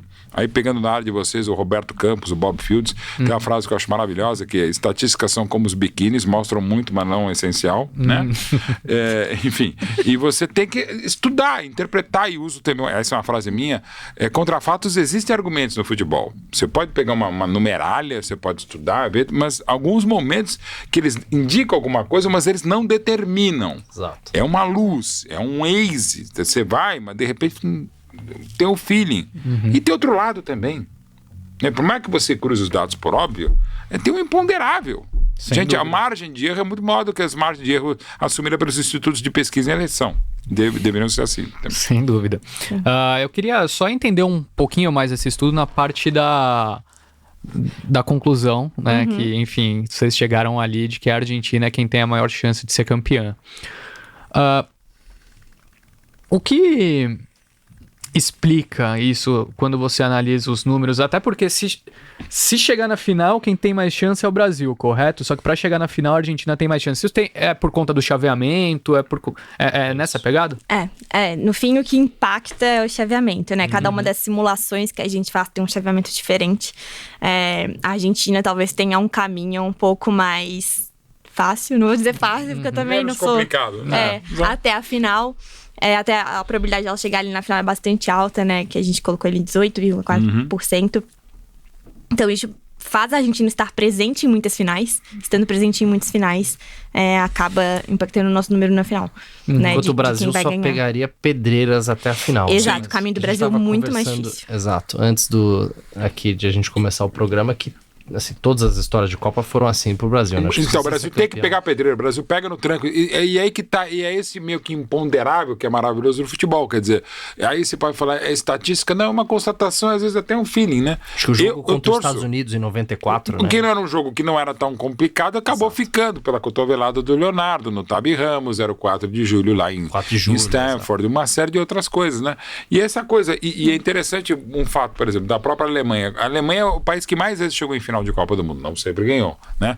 Isso tem um peso, evidentemente aí de novo noviciado, de nova experiência, de nova milhagem, uma série de coisas. Eu até brincava na final do Soccer City em 2010, que era a Espanha que chegava pela primeira vez numa final, e a Holanda que era a terceira final, que naquele jogo quem ia ganhar era a Alemanha, porque era a terceira colocada, porque na final sempre que a Alemanha as duas nunca venceram, aí tinha uma hora que tinha que dar alguém, e deu a Espanha, que era o melhor time com Iniesta e tal. Então assim, às vezes a coisa muda. Quem diz que numa Copa no meio do ano, dessa aqui, o maior período entre Copas, 4 anos e meio e tal, de repente pode ser uma Copa estreia, pode dar uma Dinamarca mesmo, sei lá. Sim, e eu queria ouvir a opinião sua agora, Mauro, a respeito disso, porque o grupo da Argentina é Argentina, Arábia Saudita, Polônia e México, né? Sim. A gente tem, então, 3 pontos da Arábia, 1 da Polônia, 1 do México, 0 da Argentina. O Lanterna tá na frente e o favorito tá na Lanterna. Perfeito, perfeito. Exato. Pelo que você acompanhou dos jogos, você acha que tem a chance da Arábia conseguir ganhar de Polônia e México ou não? Não, eu acho que não. Eu ainda acho que a Argentina vai ser a primeira do grupo. Já achei mais, né? Eu achava, por exemplo, meu palpite para a Argentina e Arábia Saudita era 3-0 para a Argentina. Bom, quase também fez os gols. Foi bem, né? Eu tô ficando feliz que lanterna. Não fosse o VAR, né? Mas teve o tal do impedimento. E o jogo da Polônia e México era 2-0 para a Polônia. Aí você pode dizer, o Lewandowski bateu o pênalti e o Ochoa pegou. Aí você pode falar estatísticas. É um cara de 5 Copas do Mundo e um excelente goleiro. O pessoal até brinca no Brasil que ele fica numa tundra congelada e vem e joga. Ele com a mesma cara ainda. Mas, de novo, aí falando de novo a questão dos dados. Lewandowski, o melhor do mundo ainda, porque o Benzema, que nem vai jogar a Copa, vai ganhar o prêmio de melhor do mundo e tal. Mas, enfim, o Lewandowski foi o melhor do mundo em 2021. Esse cara tem 630 gols na carreira. É um monstro de fazer gol. E o cara chega à sua 4ª partida em Copas e ainda não fez, e ainda perdeu um pênalti. Aí você pega Ener Valencia, 37 anos, do Fenerbahçe, trabalha lá com o Jorge Jesus. O melhor momento foi no West Ham e tal. O cara tem 5 gols em 4 jogos em Copas do Mundo. E todos os últimos do Equador foram dele, né? Se eu não me engano, até da outra Copa. Cara, é o maior artilheiro do século de Copa do Mundo. O maior média de gols, ou seja, mais de um gol por jogo. Sim. Aí você perguntasse, bom, quem que é o maior artilheiro, quem que tem a maior média de gols em Copas do Mundo no século XXI? Vai pensar, Messi? Não, Messi não dá. O Ronaldo? Não, é o Ener Valencia, cara. Bom, e aí você fala, quem que em 5 jogos não fez gol, aliás, 4 jogos, não fez gol em Copa do Mundo, ele vai perder um pênalti. Aí você dá um monte de opção. Minha mãe, Lewandowski. Não é o Lewandowski. Ah. Então você vê, gente, a margem de erro nossa é de 97%. Não é de acerto, a margem de erro é de 97%. O futebol é maluco e é maravilhoso, cara. Essa é a graça, né? No fim. Total. E eu fiquei feliz porque meus erros foram iguais aos seus. Ótimo. Né, Meu então, povo, por isso que a gente tá Você nessa... sente mais confortável. Muito povo mais Paul, cara. especialista. Aliás, Que o honra. futebol é tão maravilhoso que assim, o povo povo Paul de 2010, cara, aquilo era maravilhoso. Não, e pós-Copa, um monte de peregrinações, eu não lembro qual era a cidade da Alemanha, o pessoal indo querer ver o povo Paul. Você tira foto com o povo. Impressionante. E ele teve uma margem de acerto que achou das maiores de todos, né? Sim. Pai Nilson, Mandiná, não acertou tanto que nem o povo Paul. Pra quem não lembra a história, tinha 2 casinhas. Também vocês que é da área, cara, o cara que criou isso é um gênio. É um né? gênio. Porque ele botava, tinha 2 casinhas, né? Aí botava a casinha e não tinha nem 3 casinhas pra empate, era só um time ou outro, né? Eu acho que você vai lembrar agora, acho que mais de 80% E ele de ia pro aproveitamento. lado ou pro outro. Botava comida, aí o povo entrava, então, sei lá, isso aí. semifinal Espanha e Alemanha, e eu lembro que ele entrou na da Espanha, pegando 1-0 gol do Pujol. E acho que na final ele acertou também. Ele foi acertando um monte e ficou a peregrinação pra ver o povo entrar na casinha. Cara, é muito gênio isso. É cara. genial. O ser humano genial. é maravilhoso, cara. Bom, eu queria Tô bom, hein? puxar um pouquinho do seu conhecimento também, Ferreira. Você citou ali atrás da questão dos patrocínios e como isso é importante, né? Num evento como esse. A gente acabou não comentando sobre um assunto, a gente passou direto, que eu acho que vale a pena mencionar. Dados que poucas pessoas pensam, a gente acha que o que o campeão da Copa ganha, né? O campeão da Copa ganha o mérito de ter sido campeão, o prestígio, mas ainda tem uma bagatela de 42 milhões de dólares, que é um valor super expressivo. Em reais, eu vi a cotação de hoje, dá 225. O vice ganha 30, o terceiro ganha 27, o quarto ganha 25, o quinto ao oitavo 17, do nono ao 16º 13 e do 17º ao 32º ganha 9 milhões de dólares. Ou seja, no mínimo, ganha 9 milha de doleta. Bastante coisa. E aí, pô, quando a gente olha para os números da FIFA, né? Eu tava vendo ali em 2018, só com receita de direitos de transmissão, eles arrecadaram em 2018 2,5 bi de dólares, né? Então, pô, vão pagar 42 milhões pro vencedor. Só que uma coisa que é muito marcada em eventos como esse são os patrocínios, né? E a FIFA tem, desde quando ela começou de fato a se envolver mais forte com esse negócio de dinheiro, né? Foi ali em 70 e alguma coisa, com o João 74, quando o João Avelange é eleito, ele... Depois da Copa da Alemanha. Ele começa, ele era uma salinha na Suíça, ele começa com o Horst Dassler da Adidas, não só o da Dassler, né? Mas começa a ganhar um dinheirinho. Legal, por sinal. Tinha o esquema, né, do direito de transmissão, também, já que tinha a empresa... A ISL montada pelo próprio Dassler. Perfeito. E alguns desses patrocínios vêm até hoje, né? A gente falou... Sim. Muito bom. Assim que é bom. A gente falou... Parabéns, você deu uma de Mauro Betti. Mas vale a pena, porque é muito boa essa ideia. A gente falou sobre a Adidas, a Coca-Cola também tá desde essa época, foi um dos primeiros patrocínios ali. Eu queria ouvir de você quais são ali as principais empresas que são parceiras e o quanto um evento como esse significa pros resultados, ou é mais uma questão de percepção de marca, de branding desses nomes? Olha, para as empresas que, né, do ramo de artigos esportivos e de bebidas, né, obviamente para Coca-Cola e para Budweiser, a Copa do Mundo é o evento mais aguardado, né, de todos, eu diria.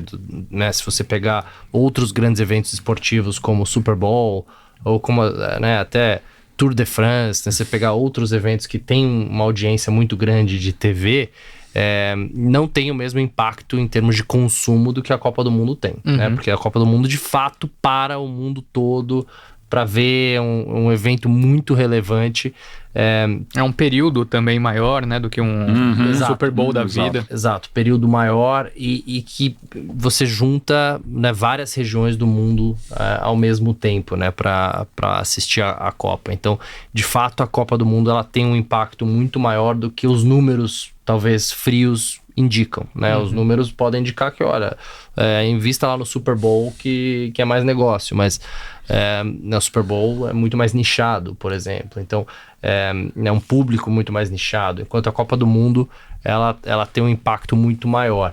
Agora, eu achei a sacada que a Budweiser teve genial, né? De transformar aquele limão em uma limonada, né? De falar, bom, não poderemos vender a cerveja que a gente tinha estocado e se preparado para vender, então a gente vai doar para a equipe, para o país. E se for o Qatar ganhar a Copa? Eles vão ter que doar de novo, né? Exato. Terão que doar. A Arábia Saudita também. Exato. Mas eu achei uma bela sacada. Né? Acho que, enfim, as empresas hoje, por conta das redes sociais, elas estão aprendendo a fazer um marketing muito menos formal do que era no passado, né? Muito mais, eu diria, orgânico ali na hora, né? No dia a dia. Acho que foi semana passada, o McDonald's fez um tweet que viralizou, que era só era isso, o tweet dele. E aí a Coca-Cola respondeu também com um grito de guerra e tal, e era um tweet sobre a Copa do Mundo. Né? Perfeito. Então, enfim, acho que isso tudo faz parte, né, desse processo de envolver com os consumidores, né, de gerar aquela conexão com a marca, que é muito importante, porque isso fica para muito, muito depois do que a Copa do Mundo, né? Você gera aquela conexão com a marca, que ali inconscientemente depois você vai, né, ter uma atração por aquela marca, falar, putz, eu gosto daquela marca, mas você não lembra por quê, né? E é isso que as marcas querem, é gerar essa conexão com o consumidor. Por isso que esses patrocínios, eles envolvem tanto dinheiro, né? Muita gente pergunta, mas o consumo de cerveja aumenta, ou da Coca-Cola aumenta para justificar? Provavelmente durante a Copa não, né? Não justifica, mas o todo faz muito sentido. Posso perguntar em cima disso para vocês? Um pouquinho antes da Copa, teve uma foto que é belíssima, de uma campanha que talvez as pessoas nem sabem o que é, mas tá todo mundo falando, porque inclusive foi o mais curtido da história do Instagram, que é a famosa foto da campanha do Louis Vuitton, do Messi com o Cristiano Ronaldo jogando um xadrez em cima da mala. A chamada do nosso programa, por sinal, foi exatamente essa foto. Cara, a foto primeiro é belíssima, né? E a gente quer saber os bastidores, se eles fizeram, se foi montagem, escambar o cara. Estão dizendo que foi montagem. Muito provável. Eu falei até com gente, conversei com fotógrafos, o pessoal de edição, falei, muito provável que não. E até eles se dão bem, até os filhos se curtem o outro lado, tal, não sei o que lá. E até por questão da gente, eles não devem ter feito, e hoje você faz qualquer coisa, né? A gente não acredita em nada, mas é muito bonita, né? E teve um lugar, não é porque é o lugar que eu trabalho, mas uma da TNT maravilhosa, quando da vitória, do pênalti definido pelo Ochoa Lewandowski, aparece lá os dois e o Ochoa com uma cara assim no meio. E imagina o que vai dar de profusão de meme, é quase que o povo. E agora você pensa, Louis Vuitton, não tem nada a ver com Copa do Mundo, né? Quer dizer, até agora, o grande campeão da Copa do Mundo é Louis Vuitton. Né? Aliás, tem uma história de Copa que é um dos livros que eu escrevi do Marcos, que é uma história maravilhosa, que o Marcos é daquele jeitão meio caipirão e tal, e na Copa das Confederações de 2005 na Alemanha, ele falou, quer saber, o pessoal me enche o saco, eu vou comprar uma mala Louis Vuitton, e o Marcos é assim, né? E comprou, maravilhoso, porque para as minhas viagens, né? E foi a última vez que ele foi convocado para a seleção, ele vai agora para pescaria no sítio dele de Oriente com a mala Louis Vuitton. Fica puto, que ele gastou uma grande grana, não sei o que lá. Então assim, gente, isso que é demais, quer dizer, é uma marca que não tem nada a ver com Copa do Mundo, nem acho que sponsor oficial da Copa do Mundo, e não precisa, né? Foi brilhante. Mas eles devem fazer o uniforme de gala, né? De algum país. Não, mas ele... Não sei. A caixa que vem a taça dentro é da... é verdade, Louis Vuitton, é verdade, bem lembrado, é verdade. E por isso que eles estão jogando caixa xadrez. Oficial. Eles estão jogando xadrez em cima da caixa. E em teoria tem a taça dentro, entendeu? Tipo, é a última Copa pensaram dos dois. muito mais. Você podia botar o Neymar, porque o Neymar que vai levar a mala. Perfeito. O Neymar tá dentro da caixa. Aliás, já igual está preparado. Boa, tá preparado o meme mesmo. Abre a caixa e vai. Bom, maravilha. Eu queria só aproveitar um pouquinho mais essa questão de bebidas. Aqui no Brasil a gente tem uma empresa listada que é super importante, que é a Ambev, né? Nando, se depois você puder apenas me avisar aqui internamente quanto tempo temos de programa, estou um pouco perdido. Mas, Ferreira, eu lendo o relatório de vocês, eu vi que ali na parte da ABI talvez o impacto no resultado em si ele fica meio diluído, que é uma empresa muito grande, várias geografias, mas aqui na Ambev, com a exposição à América Latina, a gente sabe que o pessoal gosta muito de futebol e ainda tem o adicional de ser, no fim do ano, algo que a gente nunca tinha visto acontecer, né?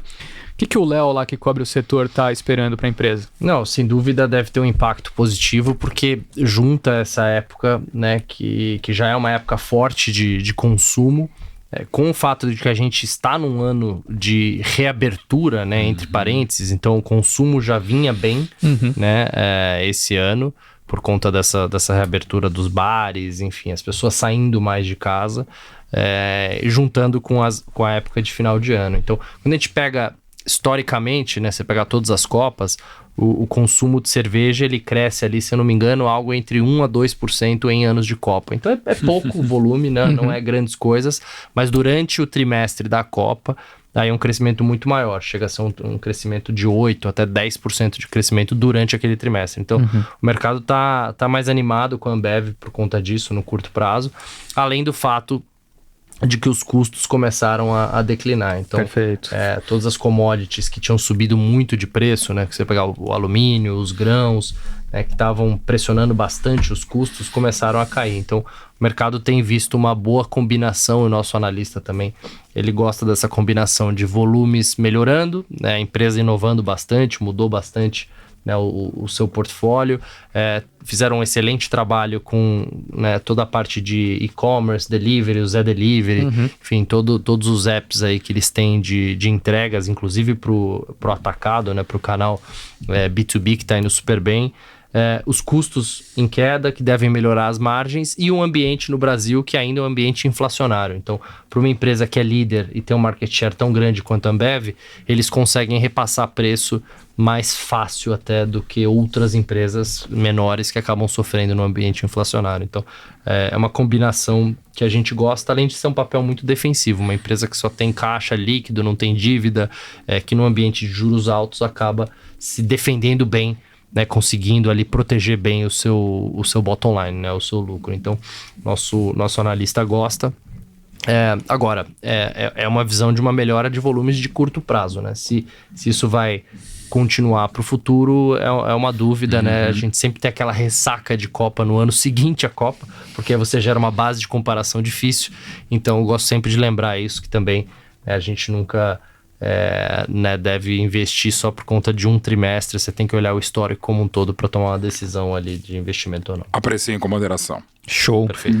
Definitivamente. É isso. Aliás, em cima do Zé Delivery, criaram Mohamed Delivery para o pessoal que tá lá de bebida mesmo. Porque assim, tem um esquema que o pessoal já, principalmente a imprensa, a gente conhece, meus coleguinhas e tal, eles chamam de Mohamed Delivery no Catar para trazer o Zé Delivery lá para conseguir a bebida lá de uma maneira legal, dentro do que é possível lá nos lugares onde o pessoal... então? Não, eu chamo Mohamed Delivery. Um app. O app, o WhatsApp, merda. que é o mesmo, eles chamam em conta do Zé Delivery, eles chamam de Mohamed Delivery. Eu vi um esquema que os caras estavam fazendo de pegar uma capinha, né, da Coca-Cola, Também, de Coca-Cola também. em cima da latinha, e aí dá uma disfarçada. Também dá, mas mesmo assim causa os seus problemas, assim. Eu lembro em 2010, também falando nisso, teve um ambush marketing de uma cervejaria holandesa. Vocês lembram do caso? Eu tava chegando no estádio para fazer, era Holanda e Dinamarca. E saiu de uma van, umas 20 torcedoras muito bonitas da Holanda, vestidas todas de laranja, com tubinho laranja e tal. E o que aconteceu, a FIFA viu a torcida. E era um jogo que até eu brincava com outros colegas, é o jogo que ninguém que estava no estádio prestou atenção no jogo, porque das duas torcidas mais bonitas do mundo, holandesas e dinamarquesas. Então o pessoal mal olhava pro jogo. E mostravam muitas vezes a torcida e tal, e mostraram várias vezes de torcedores de laranja. E era um ambush marketing de uma cervejaria holandesa. Deu um problema sério. A Budweiser entrou, conseguiu ganhar em cima da FIFA e tal. E inclusive era uma mulher de um dos jogadores, que é o Rafael van der Vaart. né? E de lá para cá eles estão conseguindo a FIFA isso aqui, mas assim, era coisas que você sabe melhor do que eu, ainda aconteceu agora do CS, do Counter-Strike, um evento há uns 2, 3 semanas aconteceu algo parecido também, e vai continuar acontecendo, mas é impressionante como a FIFA consegue criar nessa blindagem, esse cinturão FIFA, ela consegue, dificilmente você consegue driblar os homens nessa hora, aí a FIFA manda bem. Tem algumas empresas aqui, principalmente de e-commerce no Brasil, que estão tendo que mudar a maneira como estão fazendo comerciais exatamente por ter essa parceria com o negócio. Eu mesmo participei de uma aí, vou citar porque eu participei, até uma questão, né? Assim, que era para gravar alguns stories. Nossa, basicamente não dava pra falar. Eu falei, tem certeza que vou falar, porque você pode falar Mundial, Copa, Brasil, Seleção, e com razão. Claro. Não acho errado. Mas era assim, as pessoas sabiam do que eu estava falando. Mas não fala nada, não pode falar nada, cara. Não, e tive que mudar a camisa, a cor, não sei o que lá. Pô, não tá vindo fácil. aí aquela competição. Tá indo aqui, exato. Brasil e Sérvia. Não, mas aquele país verde e amarelo, contra outro país. E a gente estava falando dessa questão de margem, né? E claro que a gente pensa muito na variação dos preços que tivemos nos últimos anos. Vou fazer um desafio para você, Júlia. Faz tempo que você não fala, que eu queria que você chutasse quanto que você imagina que foi a variação do preço da cerveja fora de casa de 2018 para cá. Da Copa, né? Da última pra... Acumulado. Minha memória não é muito boa, mas eu acho que eu vi era 40. Isso foi bom, hein? Isso foi um bom chute. 40, camisa da seleção é 40 por... Nando, coloca aí na tela pra gente dar uma olhada rápida nesses números. Aí está. Bom, cerveja fora de casa foi mais de boa. Não tá tão difícil assim comprar a cervejinha. Feira, tem alguma explicação pra cerveja em casa ter subido mais do que fora de casa? Tipo, tem uma tendência quanto a isso ou não? Tem sim. O Brasil é um país que é diferente do restante do mundo, onde a maior parte do consumo de cerveja acontece fora de casa. Isso tá. aí, muito bem. O brasileiro toma no bar. Exato. Enquanto no restante do mundo é o contrário. 80% do consumo acontece dentro de casa. Então as pessoas compram no supermercado porque é muito mais barato do que comprar no bar. Aqui no Brasil não, a gente é um povo social, né? Então a gente gosta de sair de casa e tomar cerveja com amigos. Então tem uma tendência secular aí do brasileiro consumir mais cerveja dentro de casa. Mas eu acho que aqui tem uma questão de mix, talvez, também. Pode ser que esteja afetando esses números, mas tem uma tendência, assim, do brasileiro passar a consumir mais cerveja em casa. Por isso que a Dani me mandava fazer o channel checks, então, ir lá nos bares. Agora eu entendi. Bom, então é isso, pessoal. Só passando rapidinho aqui, né? O kit Copa do Mundo ficou caro. TV... 16,8, né? Falamos do álbum aqui, 16,5, pulamos. Cerveja em casa, então, subiu 18% desde então. Refri e água fora de casa, 20%. Em casa, 24%. O IPCA no período foi 27%. Camisa da seleção subiu 40%. Pra quem acha a camisa da seleção. Perfeito. Pra mim não subiu. Não comprei, não gastei. Carne, 79% e o pacote de figurinha faltam 100 pra o maior absurdo desse país. 100%. Bom, tem um outro número, só pra gente fechar essa parte de análise, que eu queria mostrar também, que é o retorno que a nossa bolsa costuma ter em ano de Copa. Temos... Que não é Louis Vuitton, no caso específico. Perfeito.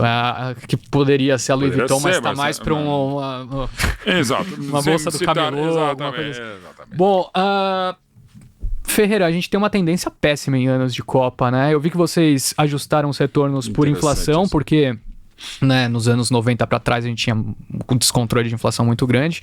Mas, em média, então, durante ano de Copa, a nossa bolsa costuma cair 1,7%. Durante a Copa, no ano costuma cair 12%. Tem um certo ânimo, né, pós-Copa, subindo 1,1%, 3 meses depois cai quase 11% e 6 meses depois 1,7%. Então, de maneira geral, o ano de Copa não costuma ser bom, mas eu me recordo que ano de Copa normalmente também é ano de eleição, né? Tem alguma questão específica da Copa que influencia o mercado ou é mais uma coincidência interessante? Júlia, o que você acha como estatística? Quando você olha para esses números, dá para tirar alguma conclusão deles ou não? Zero. Zero. Não temos evidência suficiente para negaram ou aceitaram uma hipótese. Eu vou lembrar aqui como consumidor, né, eu já estava trabalhando, em 90, eu não fui para a Copa de 90, até porque eu era repórter de política, escrevia sobre música, mas eu sabia falar italiano e comecei na Copa de 90, eu ia para a Copa de 90, mas por causa do plano Collor eu não fui. É um número que eu jamais imaginaria que durante a Copa desse o maior índice de todos, né, o 22,6%, porque foi 3 meses depois do malfadado plano Collor. E estava imaginando algo muito diferente também dos menos 14 durante a Copa, porque eu lembro direitinho que eu viajei, sei lá, 50 dias. Quando eu voltei, eu saí do Brasil, a moeda era o RV, e quando eu voltei, foi a primeira vez que eu peguei real na minha mão. Né? Olha, isso que é o real. Valia mais que o dólar, lembra? Pois é, não, era um por um. Era um por um. Começou era 0,9. Exato, mas assim, eu cheguei, tanto é que eu ia casar pela primeira vez 3 meses depois, eu fiz o voo da Muamba, o meu foi quase a mesma coisa. Eu fui com 10 malas e eu tive que usar real para pagar o meu excesso de peso e de contingente, né? Das 10 malas que eu trouxe dos Estados Unidos. Porque era um por um contra um. Eu confesso que se você me falasse, foi 22, eu ia falar para 94 e os menos 14, 3 meses depois do plano Collor. Eu não entendo nada disso, claro, tá? Sem dúvida. Mas eu acho muito interessante esse número. Não, é muito interessante. Até tem uma comparação com anos que não são de Copa, né? Se vocês conseguirem colocar aí na muito tela, legal claro mesmo que... isso. Ó, veja só. Anos de Copa, performance horrorosa, anos sem Copa do Mundo, tanto em reais quanto em dólar. Situação bem, Muito bem melhor. interessante. Parabéns. Ou seja, teremos um ano de 2023 bom, é isso? Você que está dizendo. Oremos, né? Aí a gente pode torcer mesmo, né? Mauro, mesmo você não sendo do mercado financeiro, o que você acha que acontece com a Bolsa em dias de jogo do Brasil? Assim, você Ninguém acha que vê porra nenhuma, porque todo mundo vai pra casa, fecha logo o pregão e dane-se, né? Maravilha. Basicamente, acho que é isso. O Betting que sabia disso já não está mais entre nós. Perfeito. Então, O que acontece é que a Bolsa continua funcionando, com exceção da Copa de 2014, na abertura foi feriado, né? A Bolsa continua funcionando, mas temos na tela alguns números também que eu acho que pode ser do interesse de quem está nos acompanhando. Veja só. Você quer explicar esse gráfico aqui, o Ferreira? Júlia, ou você quer que eu fale? Explicar também. O que a gente traz aqui é o volume negociado, né, no dia de jogos do Brasil, ali em verdinho, em comparação com os 30 dias anteriores. Então, ali o jogo de 22 de junho de 2018 do Brasil, a negociação foi, sei lá, parece que metade do que vinha sendo nos últimos 30 dias. Né? Tudo que é abaixo de 1 ali quer dizer que está menor do que a média dos últimos 30 dias. 1 é a média, né? Dos últimos 30 dias. A gente tá fazendo um em relação ao outro, um quer dizer que foi igual. Então, tudo que tá abaixo foi menos. Então, o período de Copa inteiro parece estar abaixo, né? Mas a gente sinalizou aqui especificamente dias de... Exato. é o 7-1. 4 de julho? Não, o 7 de julho. Não, o verdinho é o jogo do Brasil, né? É o 7 de julho. Né? A princípio, o verdinho é o 7 de julho. Né? É o jogo do Brasil. 4. Não, é o 4 de julho. Tem 4 e tem 8, ó. Tá. É que eu acho que pode ser o efeito... Porque o jogo de Brasil tá no verde, né? Isso. Então é o 7 de julho. O Brasil perdeu o 7 de julho 7-1. O pior desempenho é no 7-1. Sendo que foi um jogo que era às 3 da tarde, talvez. Acho que era 3 da tarde. Quer dizer... O pessoal desistiu do dia, né? Falou, não vou fazer, mas eu desisti junto com a seleção, cara. Acho que a Bolsa fechou mais cedo esse dia.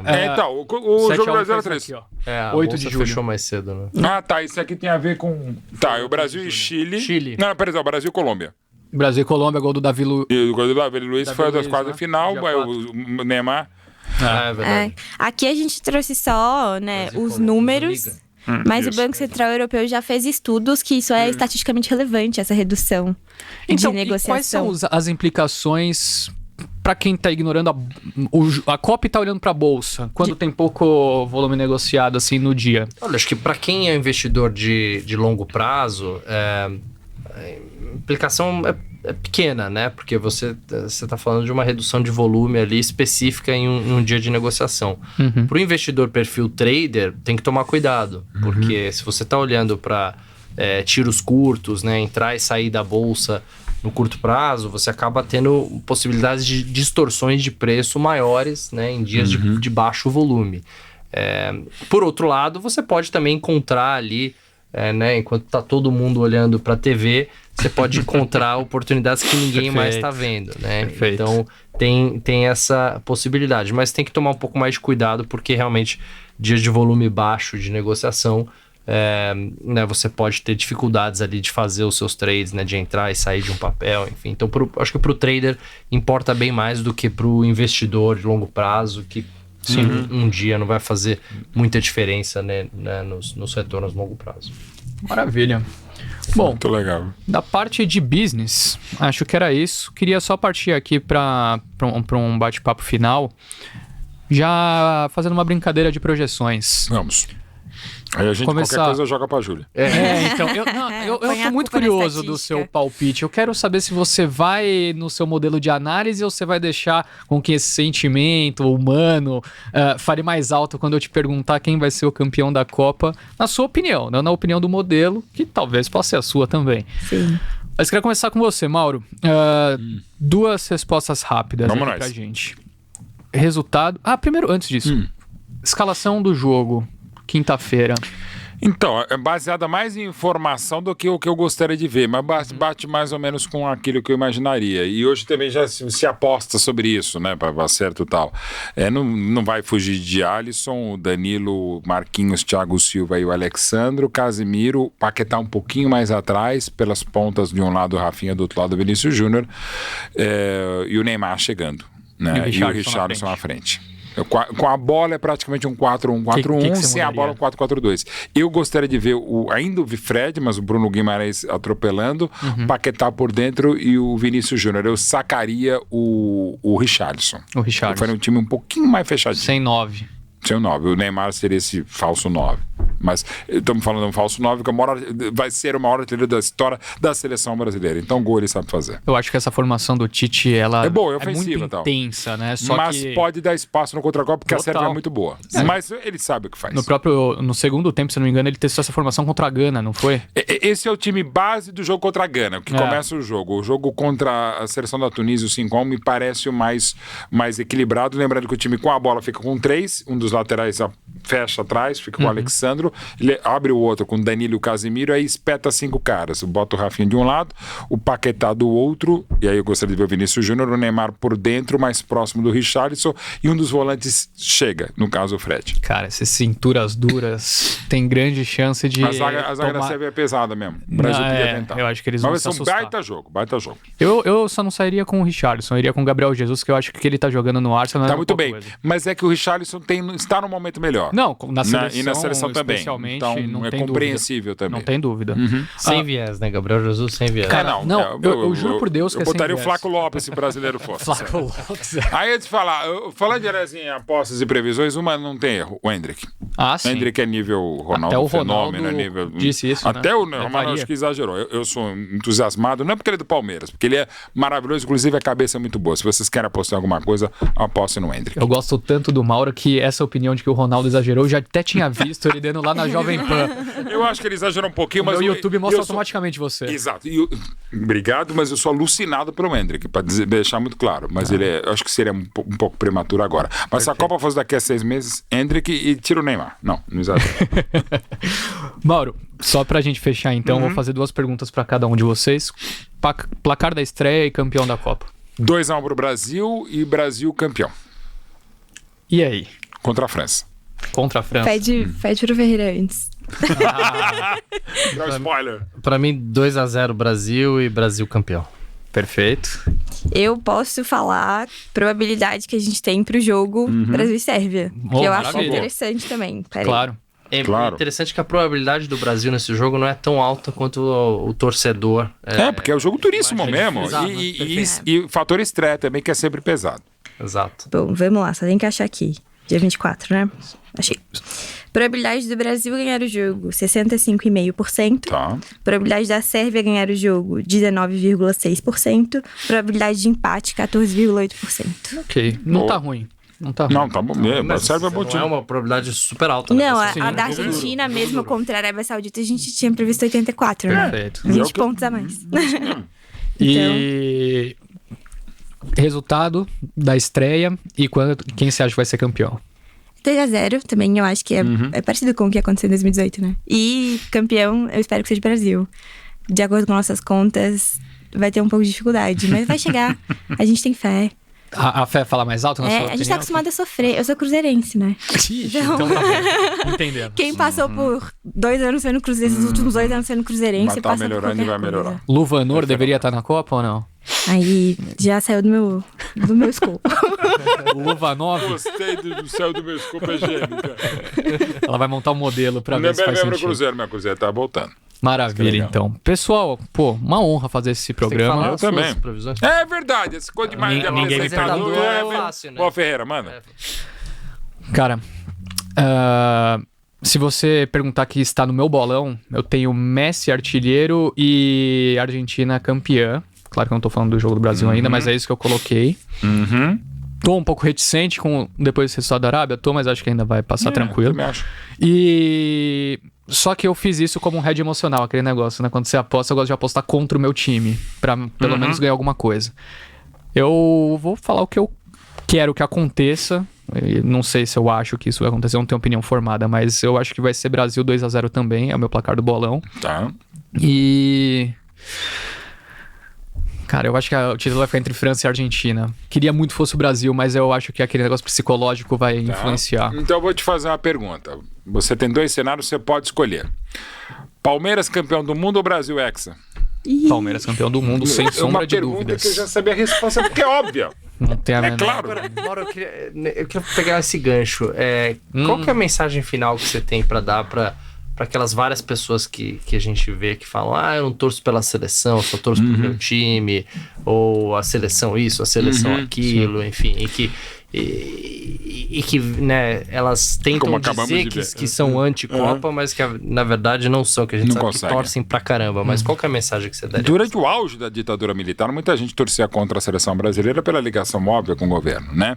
E o Brasil começou a dar aquele show naquele time maravilhoso e começaram a gritar pra frente Brasil, aliás, um tema maravilhoso do Miguel Gustavo. É mais ou menos por aí. Eu também sou essa tese. Eu prefiro jogar Palmeiras e Brasil, Palmeiras e Itália, Palmeiras e Alemanha, outros times que eu torço pelo Palmeiras. Sou Palmeiras em tudo quanto é lugar. Na Itália eu sou Palestra Itália, ou seja, o resto eu sou Palmeiras. Agora, uma coisa que eu falo muito. Gente, se você quiser torcer pela Argentina, pela França, pela Arábia Saudita, pela Escócia, que nem foi pra Copa, torça. Se você quiser comer pizza portuguesa, que é um horror, coma. Se quiser voltar num cara ali, com pizza portuguesa com coentro, coma, gente. Se você quiser ouvir o grupo Sambosta ou Restart em vez dos Beatles, ouça. MC Merdinho, ouça. Mas, cara, e deixa o outro ouvir. Sim. Não pode torcer contra a gente. Tem que torcer para o Brasil. Torça para quem quiser. Se você quiser torcer pela Argentina e furar lá e pregar num caminhão, ser o patriota do caminhão da Argentina, deixa a pessoa fazer o que bem entender, por mais absurdo que possa parecer. Eu fiquei abalado porque eu sou um messiânico, convertido ao cristianismo Ronaldo. Mas eu sou torço pelo Brasil, mas eu quero que a Argentina vá, eu quero ver mais o Messi. Eu gostaria que o Messi ganhasse uma Copa do Mundo. Não essa, mas enfim. Sabe? Alguma. Enfim, não vai ser. Mas um dia você vai torcer contra o Brasil. Não é que eu vou torcer contra, mas se for pra perder, e eu sou meio argentinófilo pra caramba. Talvez por isso que eu esteja falando. Mas deixa as pessoas torcerem pra quem quiser, gente. A gente vive um momento de bedel de sentimento, de sommelier de emoção que é terrível. Agora, não pode comemorar quando o Vasco empata em cima da hora com o Flamengo. Pode! Mas já foi muito embora o Vasco, ok. Daqui a pouco a pessoa vai estar comemorando quem será o aniversário do filhinho de 1 ano. Não, você não pode cantar essa música. Não pode comemorar o aniversário de 2 anos do seu filho. Deixa as pessoas celebrarem, gente. Pô, e ficar cancelando seu apátrida. Não, qual o problema? Tá falando aqui o cara que é metade italiano, médio alemão. Eu torço mesmo pela Itália, torço mesmo pra Alemanha, mas Brasil e Itália eu chorei pra cacete em 82. Eu torço mais pelo Brasil. Mas eu tenho direito a torcer pra quem eu quiser. Não pode ficar cancelando, você, não sei o que lá. Gente, deixa as pessoas fazerem o que bem entendem e até o que não entendem. Viverem, aproveitarem as próprias emoções, né? Porra, saco, cara. Perfeito. Boa. É com essa mensagem inspiradora que a gente termina. Vamos pro inferno também. É isso, você pode torcer pra Argentina, mas Mandar pro inferno também. vai pro Eu inferno. gostei do seu tweet hoje. Você falou, gostou, se né? você for torcer pra Argentina e a resposta é bloqueada por motivos de complexo. É por isso que eu deixo você sentir o Isso. sentimento que você quiser. O Exatamente. compliance que me faz ser assim. Bom, Grande vamos lá, compliance. pessoal. Muito obrigado pela presença de todos vocês, em especial. Pô, uma você, honra, Mauro. gente. Eu que Honra. agradeço muito. Papo muito legal, aprendi muito. Júlia, seus insights foram valiosíssimos. Muito legal. Parabéns pelo trabalho mesmo. De qualquer coisa de dados, Espetacular. estou disponível. Muito Não obrigado. entendo super de futebol, mas entendo de dados. Se tem Quem dado, disse que a dá pra gente gente entrar. entende? Exato. Acho que ninguém entende A muito. gente não. gosta. A gente gosta, é diferente. É aquela coisa, quem sabe faz, quem não sabe fala. Ferreira? Sempre uma honra. Gazão. Obrigado. Prazer. Pessoal, espero que vocês tenham gostado desse episódio especial do Stock Pickers. A gente fica por aqui. Semana que vem tem mais. Um grande abraço e espero que o Brasil ganhe, hein? Vamos ver. Até mais. Tchau, tchau. Tchau.